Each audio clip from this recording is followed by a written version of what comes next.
Okay. कधी पण लक्षात घ्या, शेतकऱ्यांना ज्यावेळेला आपण डिस्कस करत असतो त्यावेळेस ऍक्वाजल काम कसं करत, मग तुमचा डेमो दाखवायची प्रक्रिया सुरू करा.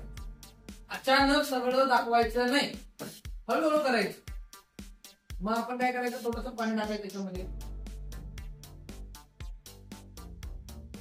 त्याचा आकार वाढत जातो.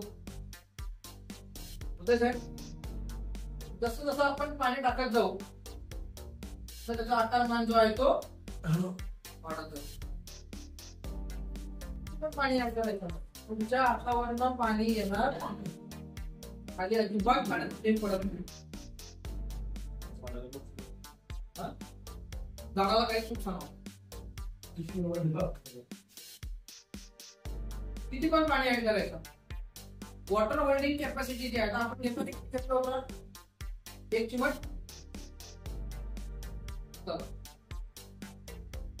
जसं जसं आपण याच्यामध्ये पाणी वाढवतोय तसं तसं आकारमान जो आहे तो,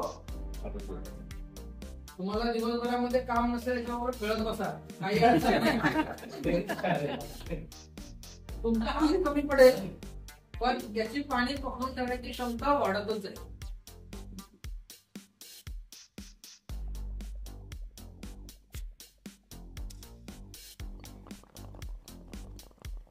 वॉटर होल्डिंग कॅपॅसिटी याच्यामध्ये खूप सुंदर आहे. हा, आता याचं वैशिष्ट्य काय माहितीये का, आता आपण दिसतोय ना, याचा कलर कसा आहे, एकदम ट्रान्सपरंट आहे.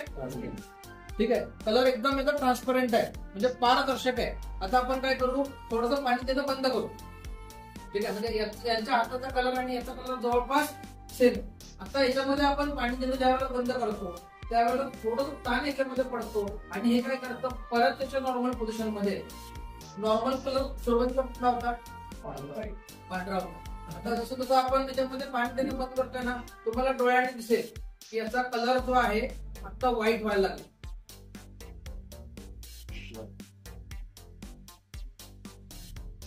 ग्लास फुटल्यानंतर कसं होतं माहिती, तशा पद्धतीने तुम्हाला बघायला मिळेल. आता या तुम्ही त्यामध्ये घ्या,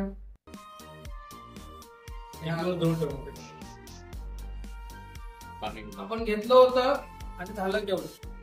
आता तुम्ही याला हात लावून बघितलात ना, तुमच्या पोटांना अलगद पाण्याचा स्पर्श होईल, अलगद. आणि हात दोन्ही कधी पण लक्षात घ्या,